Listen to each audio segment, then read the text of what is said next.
नमस्कार साथियों, जय हिंद। मैं सुध द्विवेदी आपका अपने चैनल में स्वागत करता हूं। एक बात मैं सभी को बता देता हूं। मेरे जो एनटीपीसी के सभी जो साथी हैं परेशान हैं वो, ठीक है, क्योंकि कई लोगों के द्वारा रिव्यू में बताया जा रहा है कि मैथ्स थोड़ा सा मतलब ऐसी आ रही कि उसमें कैलकुलेशन ज़्यादा है, रीजनिंग ऐसी आ रही कि जो थोड़ा सा हमें घुमा रही है, या फिर ये मैं ये कहूँ कि फंसा रही है, ठीक है।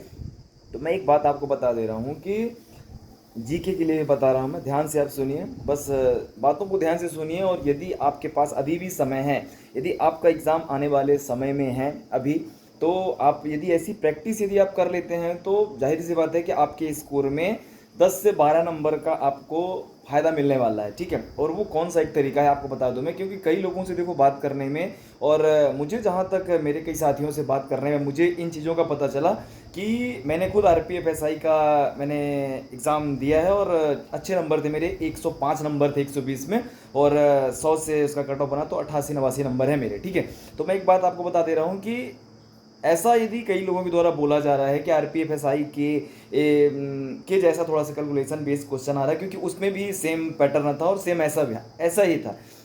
तो आप आरपीएफ एसआई का पेपर, यदि आपके पास यदि समय है तो यूट्यूब पे बहुत से टीचर्स के द्वारा मैराथन क्लासेस डाली गई हैं, जो 10 घंटे 11 घंटे के अंदर पूरा आरपीएफ एसआई का पूरे शिफ्टों के पेपर सॉल्व कराए गए हैं, ठीक है। तो यदि आपके पास समय है तो आप थोड़ा सा उन्हें देख लीजिए। रीजनिंग के लिए भी डाले गए हैं, बहुत से ऐसे टीचर हैं आरपीएफ कांस्टेबल, आरपीएफ एसआई के क्वेश्चंस को उन्होंने सॉल्व कराया है जैसा कि पेपर पूछा गया था, ठीक है। तो इससे आपका स्कोर बढ़ेगा, और थोड़ा सा कैलकुलेशन बेस यदि बोला जा रहा है तो आप सॉल्व करेंगे तो आपका स्कोर अच्छा होगा, और कॉन्फिडेंस आएगा कि हम कर लेंगे जल्दी समय में, ठीक है।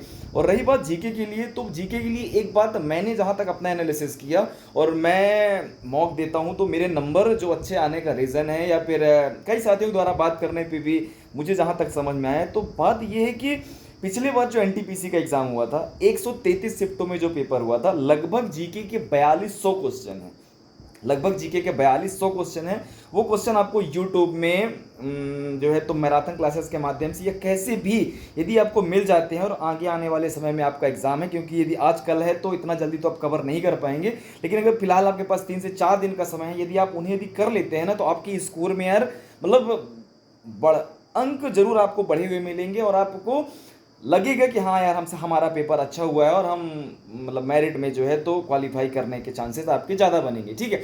रही बात करंट अफेयर की, तो देखिए करंट अफेयर आपको अभी का देखना पड़ेगा। मैंने जैसे बताया कि 2024 से लेकर 2025 का ये नियरेस्ट का करंट अफेयर, लगभग 4 से 5 महीनों का करंट अफेयर आपके लिए बेस बहुत ज़्यादा इंपॉर्टेंट है। यदि आप इन्हें देख लेते हैं ना, आपका स्कोर बढ़ेगा ही बढ़ेगा यार, सिंपल सी बात है। क्योंकि मैंने जो तरीके मैंने फॉलो किए ना, वो तरीका मतलब मुझे बेस्ट लगता है। मैंने वही चीज़ सोचा कि मैं आपको बता दे रहा हूँ, क्योंकि बहुत से ऐसे साथी हैं जिन्हें मतलब ऐसा लग रहा है क्या हमारा पेपर सही जाएगा नहीं जाएगा, हमारी कैलकुलेशन अच्छी नहीं है। देखो, पेपर सभी का सही जाएगा यदि आपने मेहनत किया है ना। मेहनत करने वाले लोगों के साथ कभी गलत नहीं होता है यार, ठीक है।